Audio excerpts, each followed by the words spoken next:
What is up, wrestling fans? Welcome to episode number 344 of the Smark Moment Smack Talk podcast.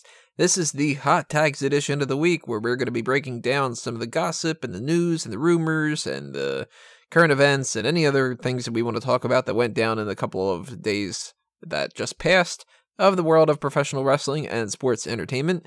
I'm your host, as always, Tony Mango. With me on the panel, Robert DeFelice. What's up, wrestling fans? I'm Robert DeFelice. Welcome to episode number 3. You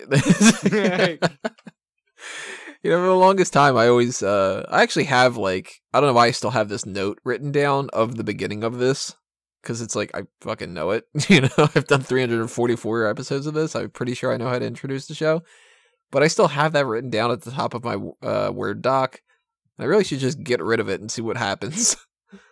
You'll probably mess it up. You'll be like, wrestling fans, hello. Well, that has happened with fanboys in the past, because I don't have that stuff written down for fanboys as much. I told you, I noticed that with fanboys, it's almost a different saying or a different inflection every time, as opposed to with Smark Out Moment, it's the same phrasing and inflection every time. It's like, what's up, fanboys and Smack Talk? This is Smark Out Anonymous with Tony. We'll see. But I do have, in blue, I have number 344, because that's real quick reference for me to always look up at that kind of thing instead of being we're on episode number 812, even though it feels like it sometimes. It really does. But I want to thank you all for listening, as always, of course, because that's great, and that's why we keep doing this kind of stuff. So, hot tags. We're going to get into some of the different things that happened over the past couple of days in relative order of what happened over the past couple of days, but we'll bounce around a bunch and, talk about whatever. I guess probably the oldest thing is Something Else to Wrestle. That seems to come out on Wednesday afternoons, so usually by that time we've already taken care of the hot tags and we've already taken care of whatever the main event is, and that's when we get around to watching it. And this week, it was Big Evil, the incarnation of The Undertaker, where he was not only big, but also evil. He was the American Badass in, they seem to really hone in on the, short hair. Okay, the short hair biker is what's defined as Big Evil. Seems like it, yeah. The American Badass. Yet, at the same time, they're even talking about this. Big Evil sitting there going, I'm going to put over RVD, I'm going to put over Jeff Hardy, I'm going to put... So it's kind of Maven, too, another one. A lot of people at the time, for being against The Undertaker and being somebody who is a heel at the time and everything else like that, Big Evil, pretty nice guy, seems. Well, I think the bulk of the evilness actually came in the... before he cut the hair off. When he cut the hair off, he was starting to get a little more... soft on the guys, and he would respect Jeff and even Maven, even though he beat the crap out of Maven and only lost to him because of The Rock. I found it interesting that Bruce seemed to say that Taker was like, yeah, I can make Maven, which in hindsight is just fucking crazy, because Maven turned out to be nothing. But if anybody could have, he was one of the few people that could have. So it's more Maven's fault than anybody else. So a couple of things of note here. I love Something to Wrestle. I love Something Else to Wrestle. Bruce overdid it on the impressions in this. That's a regular thing. I'm some of them I like. Some of them I really don't like. And I don't, since I haven't followed the podcast for a long time or anything like that, I kind of don't understand some of the in-jokes a little bit, which, real quick reference, maybe they should have an index on their website. I don't know. They have a soundboard. Maybe you can get some information there. What's the doot doot? So, doot doot doot is when he's making fun of Michael Hayes, because he says that if Michael Hayes made an audible sound when he walked, like how a cat goes meow, Michael Hayes would just go, well, doot, doot, doot, because I guess that's just what he sounds like when he's walking. The first time I saw that, I saw it on their t-shirt, and I thought it was a reference to just how the beginning of the Bad Street USA song goes. because it's just that dude, dude, dude, dude, dude, almost like the New Day clap. And I thought that's what they were going for, but apparently Bruce says that's the sound Michael Hayes would make if he made a sound while he was walking. It's just dude, dude, dude. Just dude. Mhm.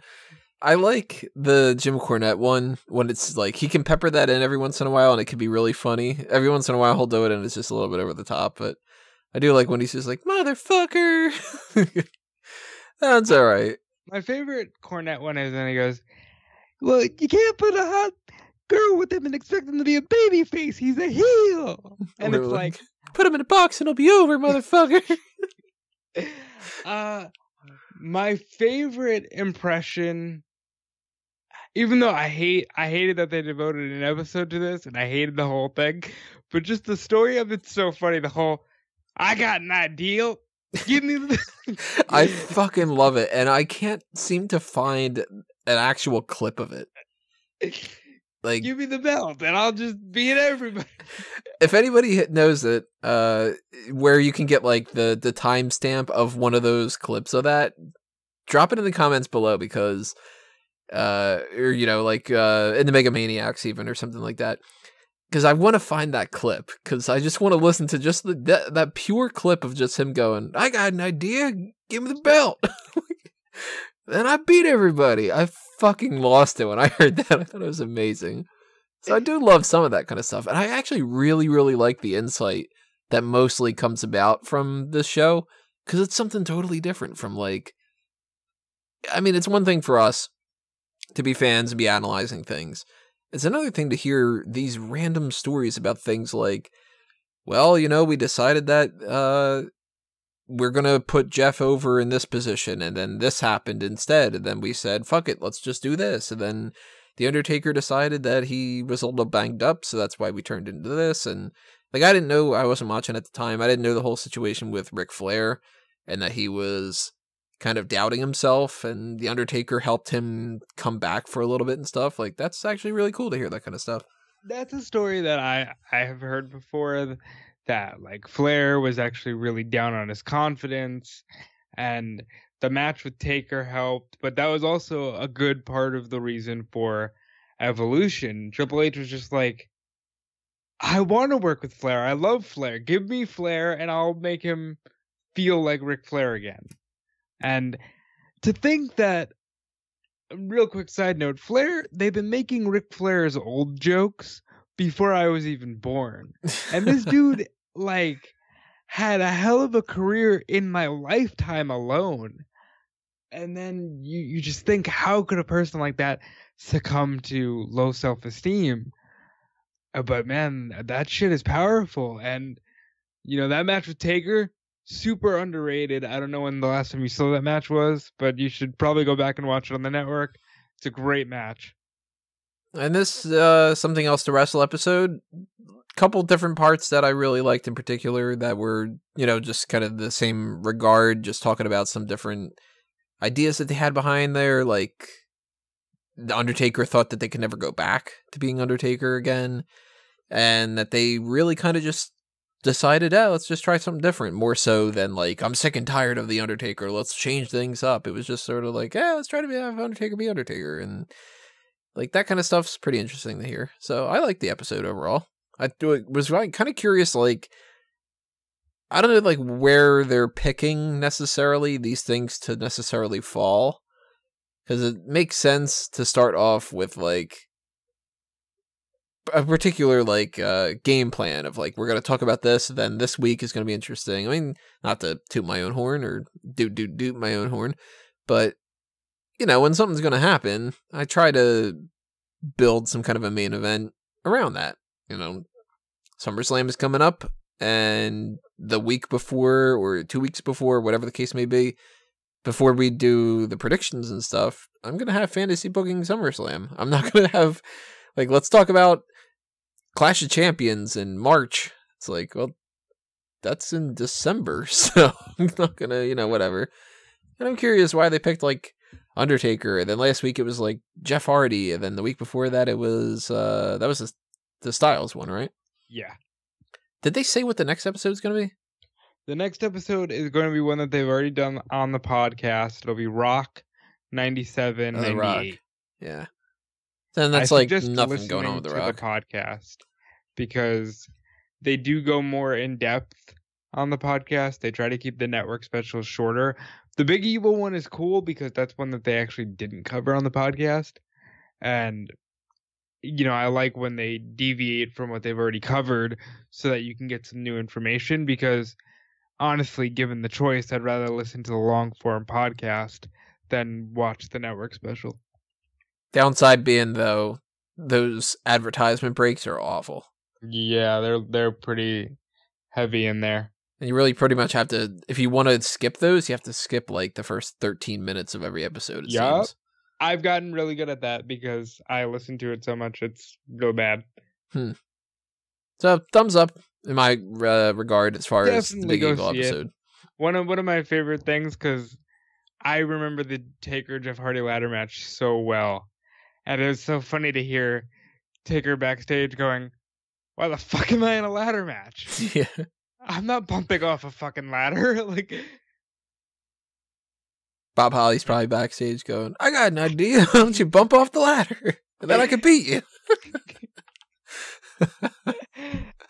Speaking of network stuff, they're doing a Jeff Jarrett Ain't He Great collection this month. Huh. That should be interesting. Might check it out, yeah. I liked Jeff Jarrett back in the day. I know that we were talking about this before with Hall of Fame, but yeah, I fond memories of Jeff Jarrett back in those like mid-90s more so. Early mid-90s, I guess you could say. 93, 94. Underrated guy, definitely. Yeah. Here's something that we're not going in any kind of order here. Fuck this. Vince McMahon is now expected, potentially according to certain sheets and stuff like that, that his original investment of $100 million on the XFL might be a little bit steeper. The things that I had seen was over the course of the next 3 years, he's expected to spend $500 million. Yes. It's a fucking lot of money. $100 million is insane. Now, I did a small report on this for WrestleZone. I got my information from an interview that the new CEO of the XFL did with ESPN. And when I read that he's expected to spend $500 million, I just gasped. Like, that's so much money. That's more money than you or I could ever think about having. Unless everybody hits up that Patreon. Yeah. If you want to hit up the $500 million, whatever the platform is for that, then that level, you'll get something special. We'll buy you a house and we'll live there and record Snack Talk in your house. And then we'll do punishments, Peter. But yeah, interesting things to note just because he's Vince McMahon and wrestling is the way it is. The first thing he did was secure insurance for the players, even before announcing the league. And it's just funny because, wrestlers are kind of on their own with that kind of stuff. So when you see Vince McMahon going out of his way to do that for a, quote, legitimate sport, it's like, well, wait a minute here. If you can do that for the people you employ, why aren't you taking more care of the people who actually make you your money? He's like, well, I'm insuring my athletes, not my entertainers. Also, the players and the coaches are going to get a bulk of that initial $100 million for their salaries, with I think the average salary being around $75,000. And that's likely for the coaches, but it was rumored that could be for the players as well, the average. Which, I don't know the context necessarily as far as compared to like minor league football and like some different things like that, but I mean, that's certainly not the kind of crazy numbers that we see from the NFL, which makes perfect sense, of course. because XFL is not the NFL. You don't watch football at all, do you? Nah, the game every once in a while.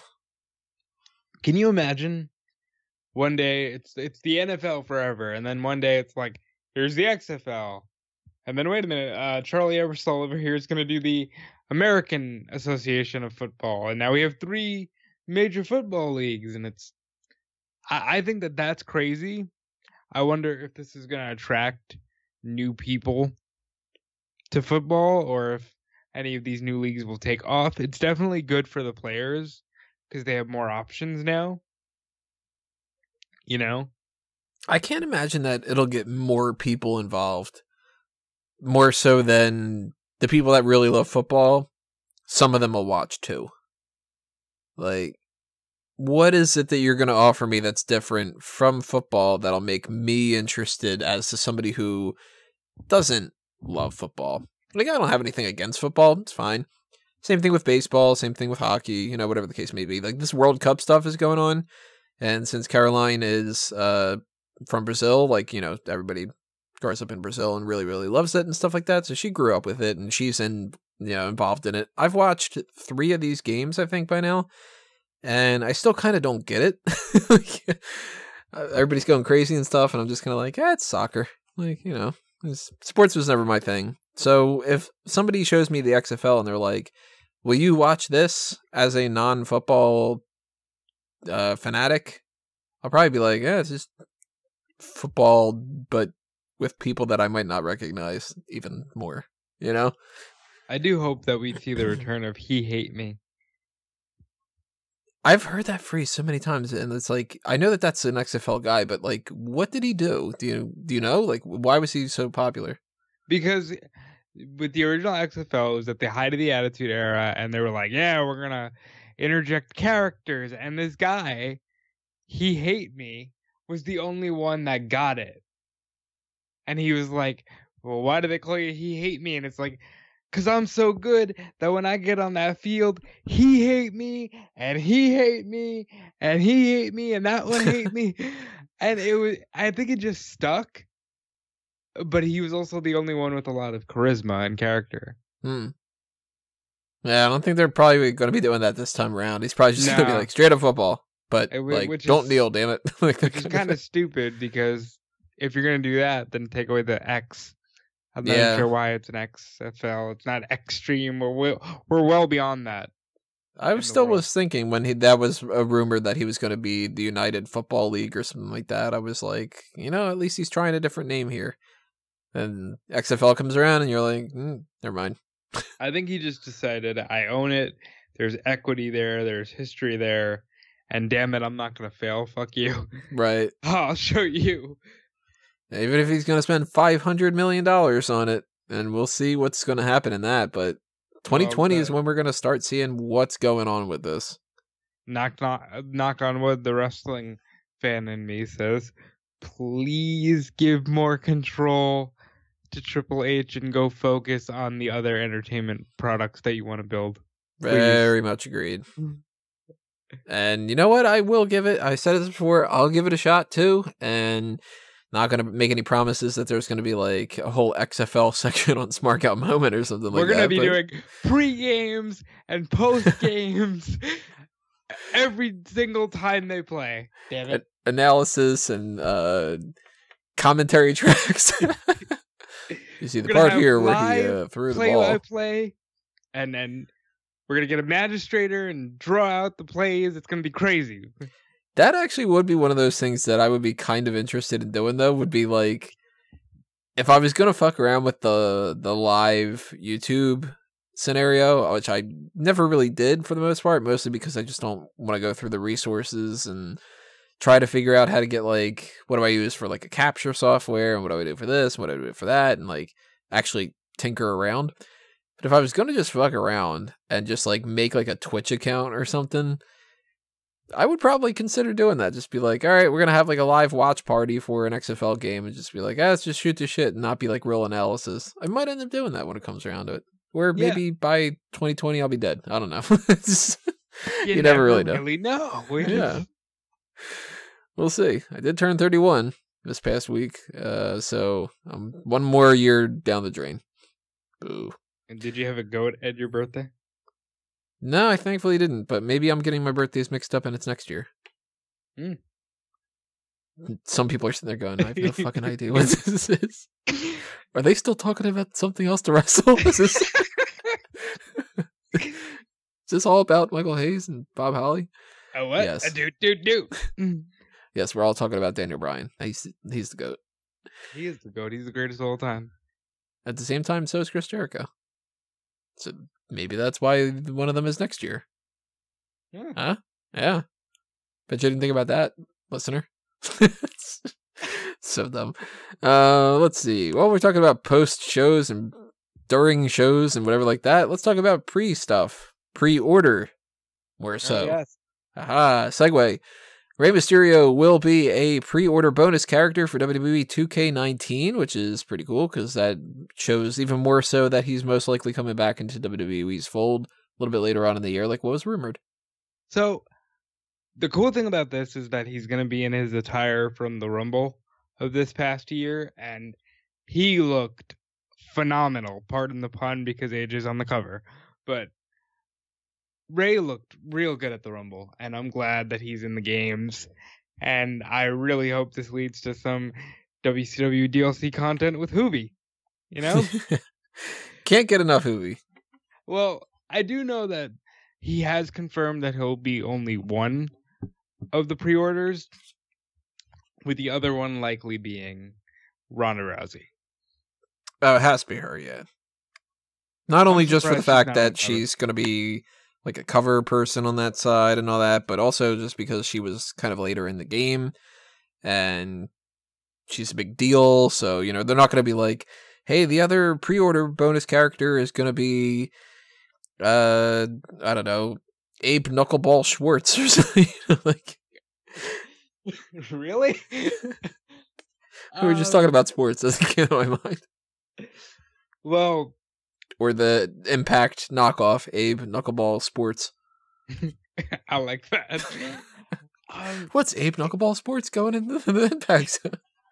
It's really interesting because they have these close relationships with all these other promotions, and I'm kind of crossing my fingers that maybe AJ got some pull and we'll be able to do some like Ultimate X match in these video games. Like, come on.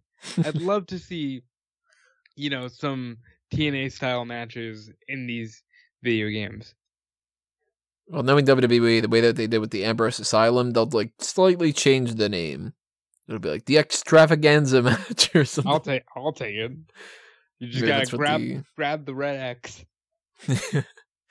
Although they'll be like, well, we can't do the red X. We're gonna have to grab something else. How about we grab like a green circle? No, you grab the green DX logo. Oh, I know what you grab. This is the simplest fucking thing. The brass ring. It's the fucking brass ring match. And Cesaro can grab it, and then when they say, what do you win? You win nothing. Over and over and over again. We don't just set the bar.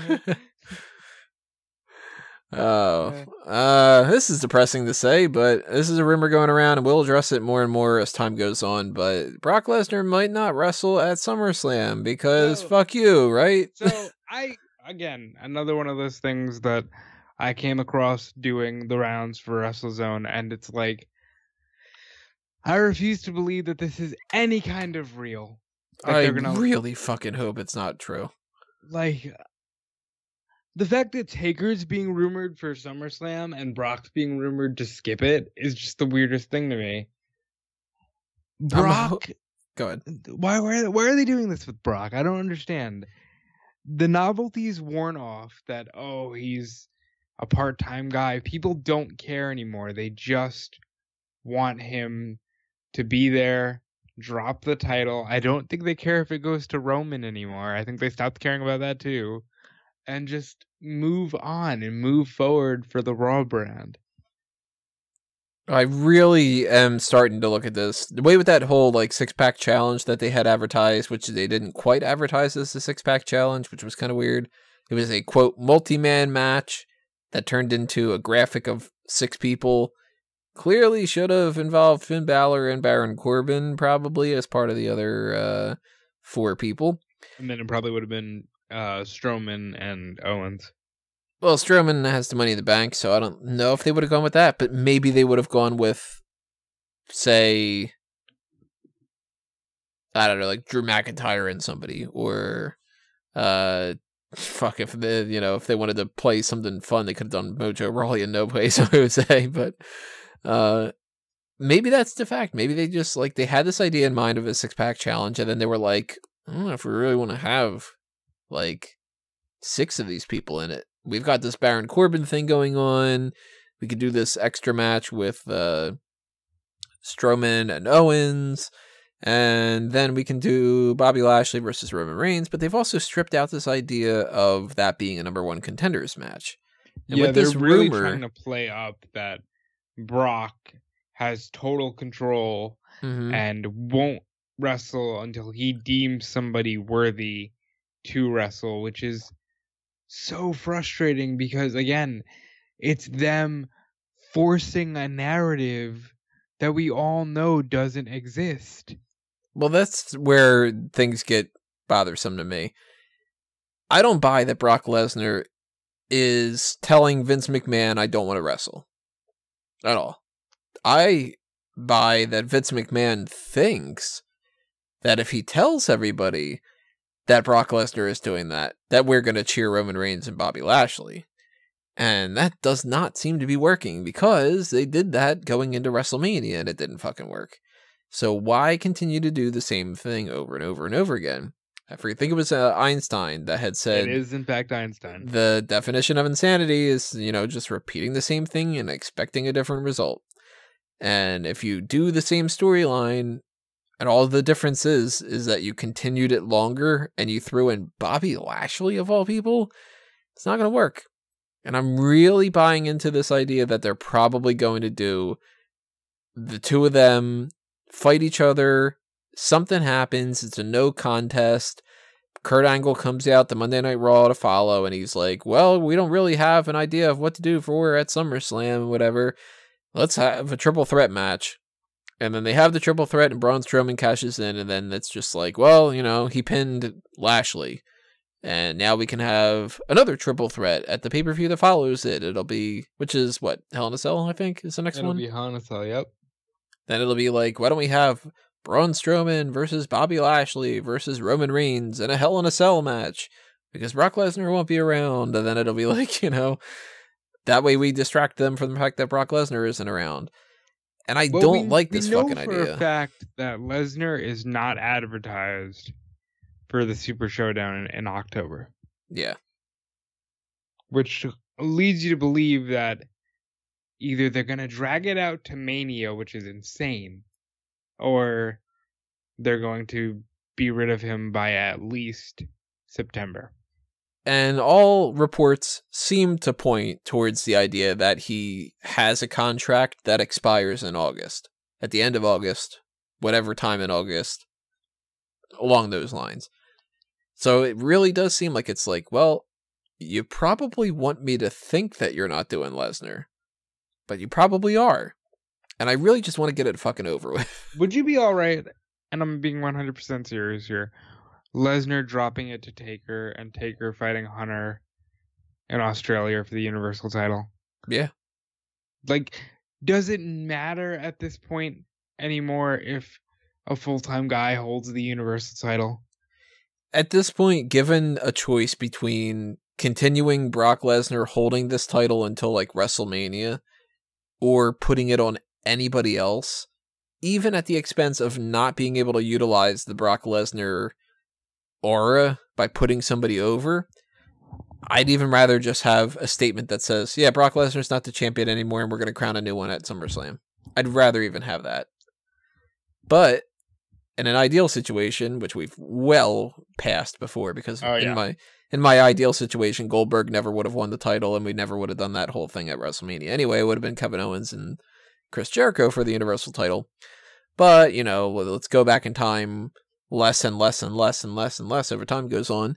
In an ideal situation, I would much rather have seen Braun Strowman not have fought him multiple different times, and he would have just been the guy to flat out beat him. Now he can't do that, so now at SummerSlam, and maybe I'll end up continuing this thought when it comes to the fantasy booking for SummerSlam, because I don't remember what my range is for that. I don't know if it's like some WrestleMania onward or last SummerSlam or something like that. At this point, I would rather just see Bobby Lashley and Roman Reigns fight to a no contest at Extreme Rules, and for Kurt Angle to come out and go, well, I was thinking that maybe we would have a number one contender. Neither of you won. So neither of you are worthy of fighting Brock Lesnar. And then Braun Strowman comes out and he says, I've got a fucking briefcase. I'm announcing this well in advance. I'm not even going to give you the whole, like, I'm cashing in tonight. I am going to be at SummerSlam. I'm cashing it in, and you have to force Brock Lesnar to do it. And then over the next couple of weeks, it's a story of Kurt Angle kind of arguing with Baron Corbin, kind of arguing with Stephanie McMahon, kind of arguing with Triple H, Vince McMahon, anybody you want to bring into the mix about, I got to have Brock Lesnar at SummerSlam. We got to do this. Or Braun Strowman wins by default. And then Paul Heyman tries to bitch and complain. And then it's like, yeah, well, you know, it's not in the contract. It's Money in the Bank. And like, do something like that. It's a little bit different. And then Braun just fucking beats Brock Lesnar. And then you just tell him to go fuck off. Which, I like that idea, except for the fact that there's a part of that where Corbin or Stephanie or whoever would try to argue against having your Universal Champion at SummerSlam. Like, that's so frustrating to me that... Well, that's how you pivot it. You make it more... Baron Corbin takes on the idea of, like, look, I was talking to Stephanie, Braun, come on, buddy.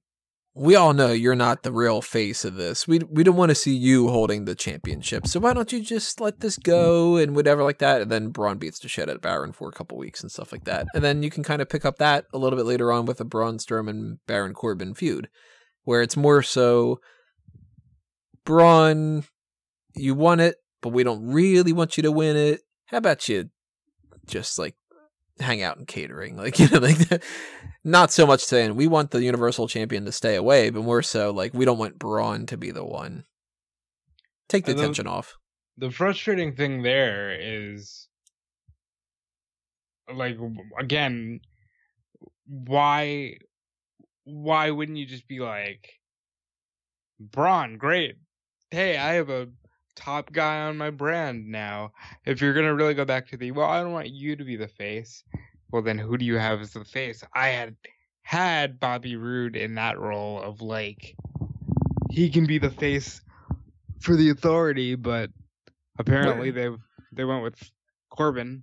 Yeah, and Roode wasn't even on Raw this week. Roode would have potentially been one of the, there you go. It would have been probably Roode, Elias, Balor, Corbin, Lashley, and Reigns for the six-pack. Unless Actually, I think Roode worked main event last week. Oof. That's not good. That's a good segue, though. Main event. When you think of that, you think extraneous show. Doesn't really serve a purpose. Nobody watches it. That kind of thing. Well, there's been a lot of extra talk about potentially another show when WWE moves over to Fox, to a certain extent, of course, because they're still going to keep Raw on the USA Network, that they're going to get a show on FS1. And this week in particular, the two major rumors that I've been hearing, and I've also heard totally contradictory, there's no truth to this, but of course that's like, you know, got to take everything with a grain of salt, is that FS1 might get either NXT or Saturday Night's main event, or both, or NXT UK, but not necessarily that, more so NXT. And then there's the possibility that maybe it's an analysis show. Like, just another one of these fucking, like, WWE Afterburn or whatever the fuck they call them. They have, like, 90 of these shows, and they're all stupid. Let's go one by one here. NXT on FS1. I don't buy it. I think that is the one that's heavily rumored. And I think if anything was to get greenlit, it would be that. See, that's the one I buy almost the least. Why? You think they like it as a network exclusive? Yep. I think that's one of the linchpins of the network. Especially because it caters to the network fans. And it's a recorded show. Well, Saturday Night's main event could easily happen, though. It's a quarterly special, right? Even though I think they would be better served to put that on the broadcast slot. But you never know. I hope if they go with Saturday Night's main event, that they get rid of main event. Which I still don't understand why they have it. Like, I know that it's probably some kind of deal with Hulu, and maybe it's like, we've got a contract for a certain amount of years. Because they got rid of superstars. But they kept it's ironic that we're talking about this, because if you think about how main event started, it was because they had this deal with Universal, and it's like, well, we want more of your content. We have this Ion network. Great, we'll create a main event show, and it'll be the best of Raw versus the best of SmackDown, and that happened for all of like 3 weeks, and then they moved to here's Curtis Axel versus Kofi Kingston. Yeah, here's R-Truth, and the only time that you can see R-Truth. Here's the Ascension, week after week after week after week, and Kurt Hawkins, and so that's what concerns me, because every time they start a new show, they come out with all this fire and, superstars. Started with like Taker versus Matt Hardy and Shane versus Cody Rhodes. And then, you'll turn around in 2 weeks and it'll be, oh, hey, welcome to main event. I'm Vic Joseph. And tonight we have Zack Ryder versus No Way Jose. Mm-hmm. So and it'll be like that all over again. That's why I hope it's not something like a main event. I'd rather them just get rid of main event and maybe just not have anything beforehand. Because really, like, do you need a dark match before Monday Night Raw? It's a 3-hour show. I think you need a dark match. I don't think you need a taping. Well, that's true. You could always do that. You could always do a generic dark match. And that's just for the people in the crowd and stuff like that. And I think more so it's kind of like, if you would be worried that if you don't have a dark match that people would be annoyed at the beginning of Raw because you have 20 minutes worth of talking every episode, don't do 20 minutes worth of talking every fucking beginning of it. That's the end of it. Just put that somewhere else on that, Maybe that's a different change, but that's another whole thing. The FS1 thing, it seems like it's a guarantee that they're getting something on FS1. And it's just a matter of what. Could be a women's show. I don't think so. We're hearing a lot more about Mixed Match Challenge. And I have to assume that if they do get any kind of award for that, which I really don't think that they should, then we'll see Mixed Match Challenge come back. But what kind of award would they get? Well, they're trying to get that to win like an Emmy, I think it is. For that's like not the variety one something or other, I think. I'm sorry, but if any of their content should win an Emmy, it's Raw. And I don't even see Raw coming close. Well, the other stories and such that were going on were that they were trying to pitch like the Women's Evolution WWE 24 special and like different things like that. That I think is more likely to win. I don't know why they would advertise Mixed Match Challenge as being something like, for your consideration, the show that we put virtually no effort into. But it was for charity, so yay, pat us on the back. But if that does get some kind of attention, guaranteed they're going to bring it back, because then they're going to be like, well, this was a great success. We had we got Emmy consideration for it or something. And maybe that will go to FS1, because maybe they don't have like an actual tie-in with Facebook Watch. But I think more than anything, Saturday night's main event being like a quarterly thing, or not once a month, because then it's almost a pay-per-view, but, once every little bit of time or something like that, not every Saturday night, that could be more so what we're looking at. Or just another dumb analysis show. And if I'm going to be honest here, because this is kind of something that I feel about pop culture in general. If you're gonna do something like a Saturday Night's Main Event, I suggest coming up with a brand new concept, at least as far as title and IP is concerned, because I'm so sick of, hey, remember this from your childhood? We're dusting it off and giving it to you now. You know? It is a very old sounding name. Like, I could picture an old person trying to pitch that to me as being like, you know, I mean, we had heard stories a couple years ago that they never wanted to refer to WrestleMania anymore as the granddaddy of them all. And it's like, yeah, because it sounds like something that a grandfather would say. You know, it's, they're in a Donnybrook.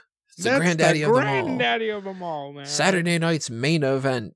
Like, it's almost like, I don't know, naming a newspaper, like, the Headliner News. And it's like, okay, well, why are you calling it that? And then somebody flicks you a quarter and they're like, you know, I'm going to buy one of those because those are where you get the headliners, Sonny, like that kind of thing. And it's just like, Saturday night's main event.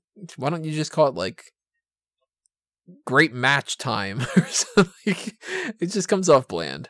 So I'd be up for a different concept. I don't want Shotgun Saturday Night to come back because I kind of never understood why it was Shotgun Saturday Night. Because Vince liked the sound of the name. I did like Sunday Night Heat, Shotgun. though. Yeah, I'd be down for like a Sunday Night Heat kind of show. And if they just made it Saturday Night Heat, it doesn't have as good of a ring, but I don't think they'll do Saturday because I think that'll interfere when you have NXT shit. On Saturday? Like when they have takeover specials and stuff. Oh, yeah, that's right. Crap. Forgot about takeovers. So and that's another thing, too. That's another story that's come out this week, that they're going to try to bump that an hour earlier. Which is like, all right. I don't know why that's... that they're going to start, like, the 7 o'clock or something like that. So they're going to be longer? Not necessarily longer. Just that they would start earlier. I can't see them starting earlier and ending at the same time. If they're going to start earlier, it's to extend the show. Which that too, I mean, we've seen in the past that they start the pre-shows for NXT takeover events at 7:30, and of course this is EST. They do a half-hour pre-show, and then they do 5 matches, and it tends to end around 10:30. And if they bump this up and it's 6:30 for a pre-show and 7 o'clock we start, maybe they just kind of do tackle on a little bit more time, and maybe we get longer takeovers, which could be bad, could be good. You know? I want to say it could be good because there's definitely an abundance of talent that deserves the spotlight. But at the same time, they have such a good thing going with NXT, and it doesn't overstay its welcome, and it's always just right. And I just don't want to see that fade away. I do have a feeling, though, if we've got from 8 to 10:30 as a typical takeover, and then they usually have that like post-show thing for about that half an hour and whatever. So they're really kind of, for the most part, you do half-hour pre-show, half-hour post-show, and 8 to 10:30 kind of a thing. If you take out one of those half an hours and you add one more match on the card, probably not going to make that much of a difference. But then we do have 4 titles on there, and we only had one room for one more feud. Now we have 6 matches on the card. I think it could work. We'll see, though. That's if that happens, though. I will say that with the stories that have come out about the whole contract with Fox, nothing is confirmed, but it's largely expected that additional content is within the contract. So we more than likely will be seeing this addition, whatever it is. Also, everybody has to keep in mind, Fox hasn't sold to Disney or Comcast yet. I'm really hoping that they sell to Disney, but it hasn't officially gone through. There hasn't been like, you know, all right, it's done and we're just starting the transition now. So we don't really know what Fox is going to be like around this time. There could be some weird changes going on. And they didn't sell everything to Disney, so it's not like Disney's going to, you know, take over WWE, but depending on what network stuff that they actually have and what IP they can still control and what the network structure is, I'm even hearing stuff that they're going to rebrand as New Fox. not even be the Fox network anymore, which is like, that seems fucking stupid to me. That's real stupid. But I guess we're going to have to find out over the next couple of months at the very least. And then by 2019, we'll have a better idea. Then we'll be like, oh, remember when we thought that Saturday night's main event was going to come out instead of, I don't know, Saturday Night Slam? Oh, do you remember Saturday Morning Yeah. Slam? Maybe that's what they're going to do. They're going to do Saturday Morning Slam at night. Just to confuse the fuck out of people. So you have a couple things on your list. I still have a couple more on mine, but I want to bounce around here. A couple things that I'm not all that aware of, so you're going to have to fill me in on this. Daniel Bryan had an interview with Gorilla Press. What happened? Okay, so Gorilla Press did an interview with Daniel Bryan. They did one with The Miz as well, but the Bryan one I want to focus on because he said a couple interesting things. First of all, about everybody's favorite relationship, John Cena and Nikki Bella. He did say, and for some reason, he's such a genuine person, I believe him. He's like, this is not for the show, but it's also not my place to comment on their lives. However, I will tell you that this is not just for the show. And then they asked him, well, how are you liking being on the road? And he said, I missed my daughter's first birthday, and I missed Bree's second Mother's Day, and you always hear people talk about that, but it's different when you live it. So I think I'm going to talk to them about reducing my schedule. Smart. Only working, 75 to 100 matches a year, as opposed to they seem to have thrown me back in, and I'm just working all the time now. And then they asked him, would you like to fight The Miz at WrestleMania? And he said, I would love that. We have the kind of chemistry where we just know how to get each other under each other's skins. And he said, however, I will answer your question with a question. What has this company done in the last several years to show you that they're capable of pulling off a story that requires that much amount of patience? And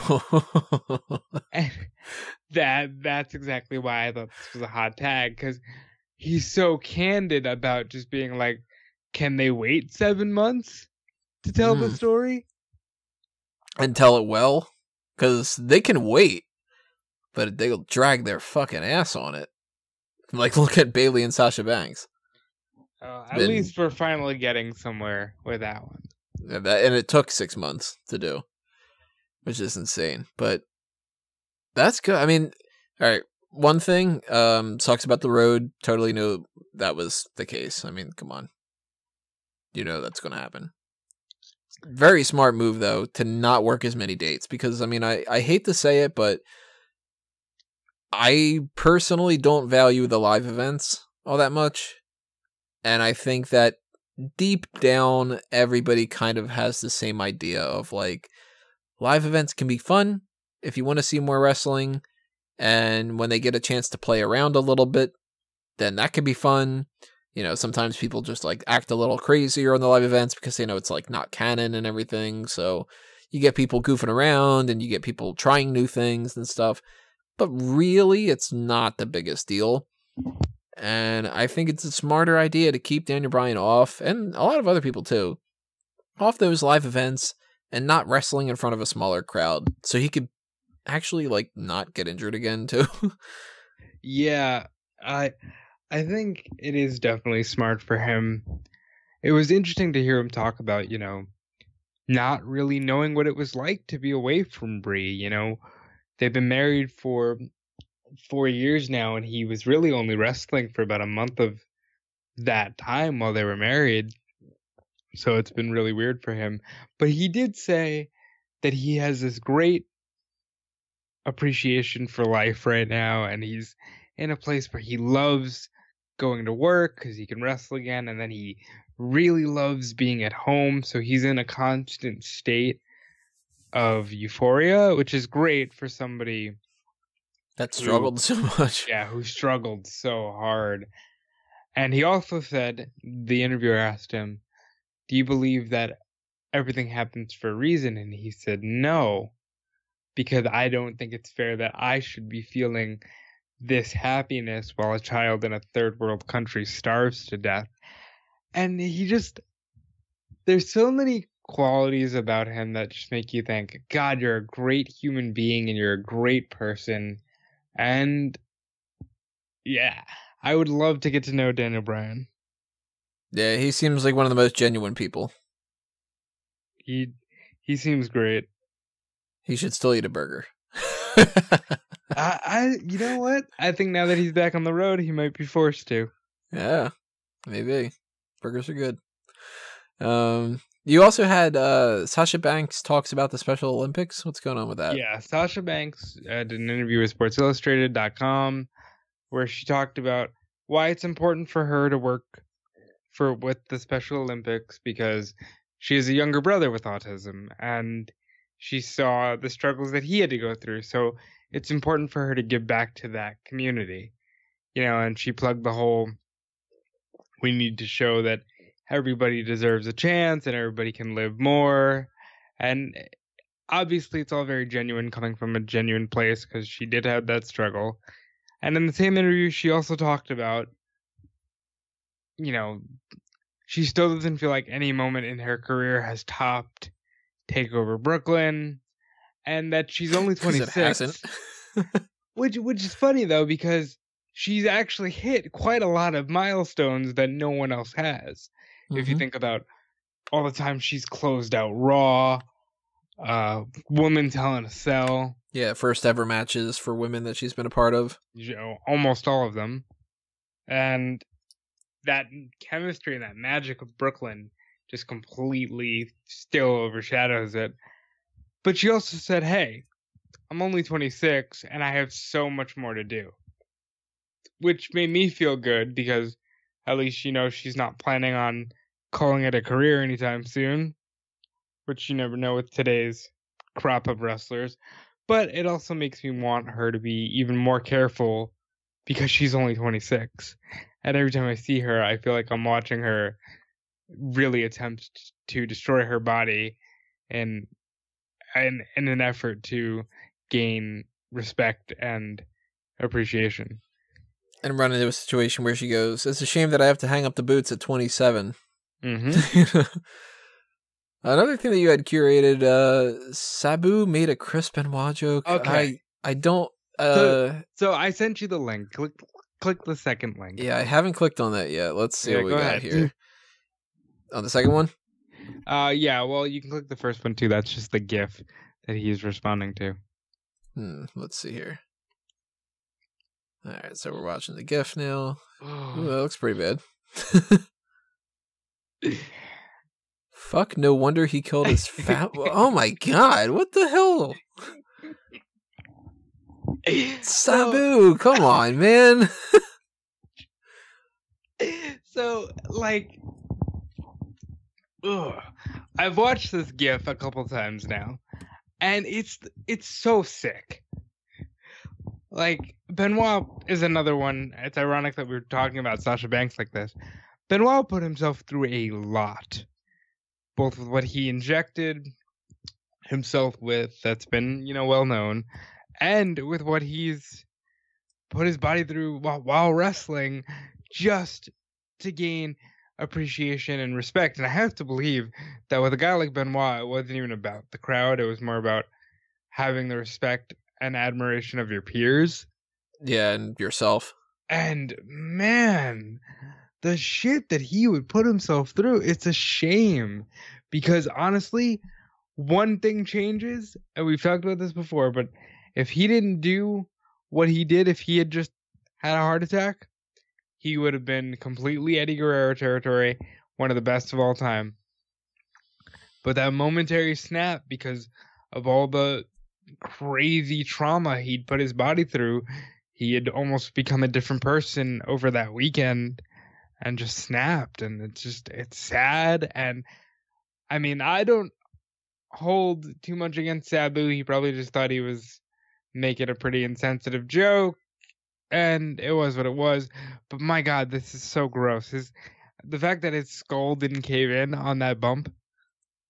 And if, for those of you that may not know, it's a GIF of what I think is Super Brawl 3, I could be wrong, where Too Cold Scorpio is trying to hit him with a corkscrew leg drop off the top, but he lands kind of ass first onto Benoit's face, and it looks so brutal, man. It looks like that there's no way that just didn't scramble something. Like, it makes sense that Sabu, like, I agree with Sabu. It's like, oh, no wonder he had problems and stuff like that.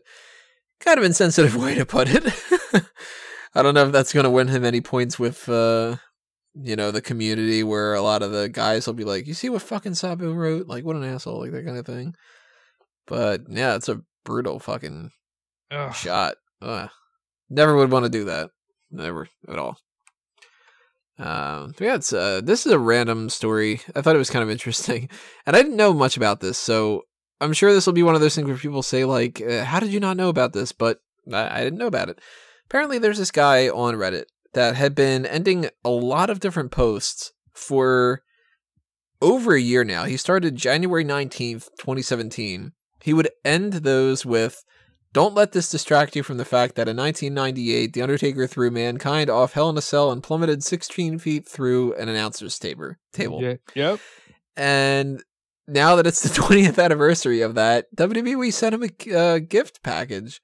It had like a year's worth of the WWE Network in gift cards, and a $50 gift card to Petco for Scooby, who I'm assuming that's his dog, and not That's like so rad. That's awesome for not only shittymorph, which is the guy's fucking name on Reddit, but also just like, hey, WWE, like going out there, and whether it was somebody who like is paid for that real WWE Reddit account specifically doing it, or some other people in the company going like, hey, we need some goodwill karma or something like that. I think that's neat. Very rarely do we have like positive little stories like this to talk about. Major thumbs up. Well, it's funny because on YouTube, they actually posted a picture of Taker and Mankind on top of the Hell in a Cell, and it said, "It's Thursday, but don't let that distract you from exactly 20 years ago today, Taker threw Mankind plummeting 18 feet." Et cetera. Yeah, and that's an episode of Something to Wrestle that you need to hear, the King of the Ring episode, because they go into great detail about all of that, and talk about Benoit putting himself through shit. The fact that Foley is still a sweetheart and not physically or mentally completely shattered beyond repair is just a great gift. Yeah, it really is. I just thought it was kind of an interesting story. Fortunately, we have to talk about some bad things because we have injuries. You have someone else to toss out? Since you brought up Hell in a Cell, I don't know when we'll get the chance to talk about this again. Last week, it was reported by a local news outlet in San Antonio, where the Hell in a Cell pay-per-view will be, that the two matches you have to look forward to at Hell in a Cell are Roman Reigns versus Kevin Owens, and AJ Styles defending the WWE Championship against Samoa Joe. I don't buy it. I buy the second match more than the first. Yeah. That I buy. I can definitely see Samoa Joe getting a title shot at SummerSlam, winning the title, and then having a Hell in a Cell match. That I can buy. Not so much Kevin Owens and Roman Reigns. No. Kevin Owens and Braun Strowman, maybe. Reigns and Lashley in a Hell in a Cell. Maybe Reigns and Lashley. Like, yeah, I could see that being the case. But we have gotten some instances in the past where, like, for Fastlane, for instance, that they brought up that whole idea of, like, the 5-man match or whatever it was well in advance. So maybe. I don't know. Real quick, do you think the Mankind Undertaker Hell in a Cell ruined Hell in a Cell in the sense that it's forever embedded into your mind that somebody should be trying to kill themselves? That nothing can top it? Yeah. No, I think nothing ruins anything by being better. It's up to everybody else to top it. And if they can't, then the problem isn't necessarily that nobody's jumping off higher things and doing dangerous things more. If it's a good match, people will like it. I think that Hell in a Cell got ruined from overexposure and from WWE not wanting to do anything at all. Yeah, it's the lack of violence. Like, I've seen Hell in a Cells past that, and I thought that they were actually better in a lot of regards. Like, I'll give you an underrated one. Triple H, Shawn Michaels at Bad Blood. They beat the crap out of each other for 45 minutes. They didn't have to leave the cage to do it. I just think that it's the complete lack of violence in what used to be such a final violent territory that ruined the match. Mm-hmm. It's just another match now. It might as well be another cage match. Yep. It's no different. We have injuries to talk about. Bray Wyatt was in a car accident, and Ruby Riott has a left knee injury that she suffered at a house show. Both of them out for an indeterminable amount of time. Ruby Riott most likely going to be out longer. Bray Wyatt is still advertised for Extreme Rules, which is 2 weeks away, so probably the injuries aren't all that bad. Ruby Riott with a left knee injury, I mean, that could put her out for a while. I hope she's not out for a while. I was just starting to really gravitate towards her, and she's, well on her way to at least being a top contender, and I really hope she's not out for a while. As far as Wyatt, one thing I did laugh at was he's not too far away from me. He's in Tampa General, and I just that made me chuckle. Somebody said I should go run up to him in the hospital and say, "Can you sign this for me?" As if like that's not the ultimate disrespectful fan thing to do. I hope Wyatt's not out for too long. I am starting to wonder if maybe this will lead to a B team title run. I feel bad for Matt. Matt keeps trying to get on these roles and ends up having to fall off because of somebody else's injury. And then there's the interesting thing of, we know there's the rumor of the JoJo Bray Wyatt relationship, and she was also missing from Raw. Oh yeah, she was. Huh. I don't know if that means register. Really? You didn't tell the difference between Mike Rome and JoJo?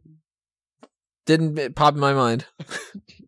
I guess I just tuned them out enough, like I did with most backstage segments.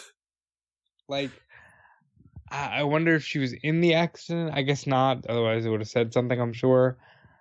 Or if she's just, tending to him. Or maybe she was just sick, like last year when she got meningitis, and they all got meningitis, and we ended up having a weird TLC pay-per-view because of it. I agree with you on one thing. I definitely think that there is a much stronger chance now that the B team wins the titles. Maybe Wyatt's able to wrestle at Extreme Rules. Maybe they change it up a little bit. Maybe he's not, and Matt Hardy has to fight in a handicap match or something like that. No, it's a dual brand pay-per-view and it's Extreme Rules. I would throw Jeff in that match so quick. Well, Jeff's also apparently dealing with his injuries. Yeah, he's also injured, and so is Shinsuke and so Nakamura. Is Nakamura, He got bit by a dog. Yeah, that's one of those things where it's like maybe they need to bring back the Beware of Dog pay-per-view.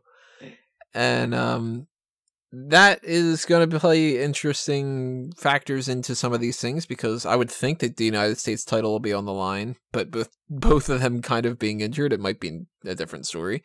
Bray Wyatt, if he is unable to do that, are they going to keep that match? Is it going to change? What's going to happen with that?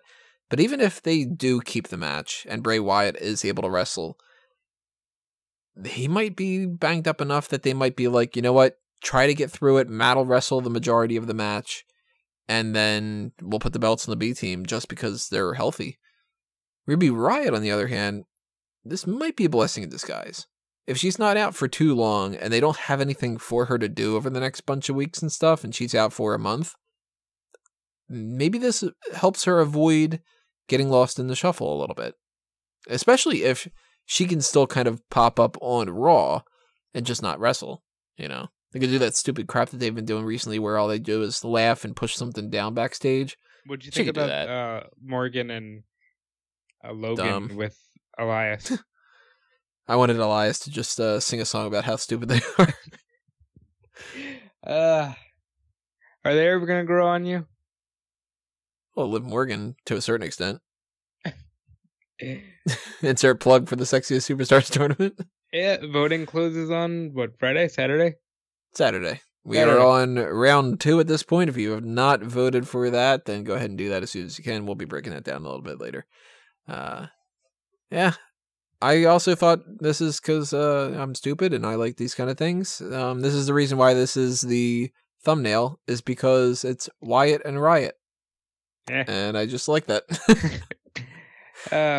If we could have had some story that dealt with Quiet Riot at the same time too, then that would have been even better. Maybe they'll do a theme song for a takeover. Maybe, yeah. That'd probably be Jericho again. And our last story to talk about for this edition is going to be about the most recent thing on the WWE Network, which was, I said that really weird. Oh, well, hold on. They officially announced that they signed Io Shirai. I might have butchered her name. Sorry, Callum. I know nothing about it. She's another Japanese superstar, and I know Kairi Sane's very happy to have her. She already tweeted a picture of a previous match graphic they had, and she said, I can't wait to do it again. And yeah, it'll be interesting to see where she goes from here. I think she will win this year's Mae Young Classic.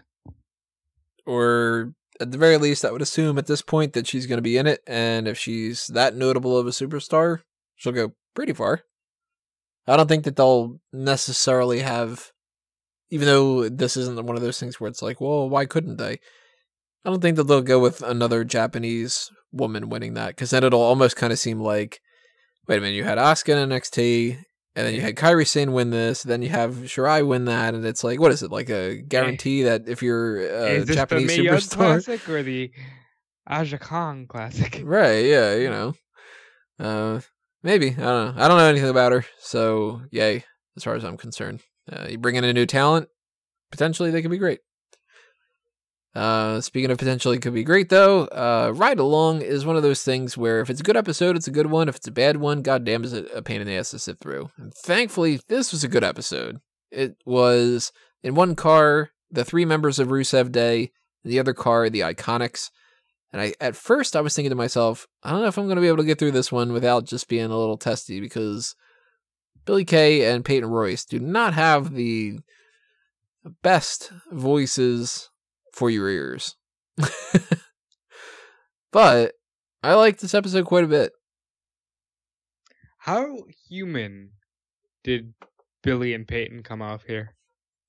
They showed off much better personalities than I was kind of expecting. And for the record, I mean, I've heard it before, but Lana without the accent is so much easier to handle too. Yeah, the thing is, they really tried to force the accent, and now that they're kind of undoing it, it's better. I just wish they'd also call her CJ. You know, like, if they're gonna get rid of the accent, just call her CJ. They might as well. So a couple of things that stood out to me. Rusev Day was filthy. They said fuck quite a few times, which was bleeped out, obviously, but they kept saying fuck. And Billy Kay and Peyton Royce just came across like 2 little girls that were living their dream. It was, in a lot of ways, one of the cutest things I've seen in a network special like this. Yeah, it was very endearing because they come off as legit fans, people that are really enjoying their jobs, and really, for the most part, people that would be kind of fun to hang around. Yeah, they did seem like people that would be fun to hang around. They played what they call it, Kiss Mary Repug. Yeah, Repug, which I've never heard that in my life, and Callum, it's totally you're gonna have to explain to us. That's not going to replace Wed Better Dead, because I don't know what the fuck Repug is. But I will bring up this thing about that whole Kiss Mary Repug thing. just to reference again the idea that Daniel Bryan should have been voted out of the qualifying round, they instinctively went for the group of, like, oh, this one's Bryan, tough because Joe, and Bryan, Joe, and Strowman. And when you say Samoa Joe and Braun Strowman and Daniel Bryan, you're going with a theme here. And if that's your go-to is, not to sound mean, but like, oh, the Uggos, like, that illustrates the point to me where if they could have gone Samoa Joe and Braun Strowman and Bray Wyatt, or Eric Rowan, or Luke Harper, or Big Show, or... there's a lot of other people. They went with Daniel Bryan. I thought they were going with indie darlings because they said Bryan and Joe first, and then they're just like Strowman. Yeah, if they would have said Styles, that would have been a good one. But I think that just proves Bryan should not have been in the 32. Seems like a great guy, but he's not a top 32 best. You're underrating personality because they both immediately said they would marry him, and they'd rather kiss and marry him over the other two. Yeah, well, yeah. Isn't that an obvious? So he's like, I guess he's the less of the evils in that. Very much so. Yeah, exchange. I like that little bit, though. They also played, what was it? It was Rock. Was it Rock, Austin, and Hunter? I think so. And it was Marry the Rock, and they both said they would kiss Hunter. And they're just, like, giggling because they're like, that's our boss. Like, yeah. Sorry, Steph, and whatever. They came off so likable. And especially when they showed the announcement. I don't know if this was previously shown somewhere. Yeah, I don't remember ever coming across that. So this might have been footage that they never showed. Like Triple H saying, I don't know how to tell you girls this, and they're legitimately nervous. And then he goes, we're starting you on Tuesday. And Billy Kay just immediately breaks down, and it's just so heartwarming. And between the two, I always got this impression that Peyton Royce was more into it than Billy Kay was. Now I have to kind of think they're on par with each other. And then on the flip side of this episode, Rusev, English, and Lana were hilarious. I was laughing the entire time. They talked about Aiden English randomly cutting his hair after the battle royal. They talked about the greatest Royal Rumble. Yeah. They talked about Rusev getting pulled from the match originally because Vince said, hey, you're wrestling Taker. And he did what any sensible person on the main roster would if they said, hey, you're going to wrestle Taker in Saudi Arabia in a casket match. And he laughed in his face. And Vince, I guess, decided to pull him. One of those things. They acknowledged it, and I was really surprised that they acknowledged it. And they also had Hulk Hogan's theme towards the end of the whole game. Because they were playing the game, and Lana said that Rusev would be the Hulk. Fun fact, I also guessed that she would say the Hulk because I couldn't think of anyone else that would fit Rusev. But yeah, English started singing I Am a Real Bulgarian, and they kind of put Hulk Hogan's theme over that. Very funny. And they even went on to say that Lana thinks Rusev is a 1 million in bed, and Rusev thinks Lana's a perfect 10. Insert Ty Dillinger joke. Who, by the way, Billy Kay was quick to say that she would give him a small peck, but there would be no tongue if she had to kiss Ty Dillinger. Which now makes me kind of curious how she would vote for him in the tournament if he were still in the tournament. She would vote him as though he were Stan and kick him right out of the tournament. Maybe, I don't know. She did kind of seem to continue saying over and over again that she would really like to kiss him. She also said that she would keep Ziggler's yeah, keep Ziggler's number on speed dial. I thought that was funny. Speed dial implies a little bit of thirst. Yeah, I thought it applied a little bit of history, to be honest. Possibly. So yeah, those are the hot tags, everybody. Make sure you drop a comment below. Tell us what you thought about all these different topics and anything else you want to toss out as well. As far as a main event for this week, we haven't figured it out yet. However, depending on how much time I've got going on, I got a lot of stuff to catch up on and everything. One of them being I still have not had a chance to binge watch Glow Season 2. That's why this isn't on the hot tags for this week and everything. Chance that maybe there is no main event this week other than the second round of the Sexiest WWE Superstars Tournament, which that, again, on its own, on a regular week, that would be the main event. That actually would be a double main event. So if we don't have one this week, that's why. A lot of other things going on.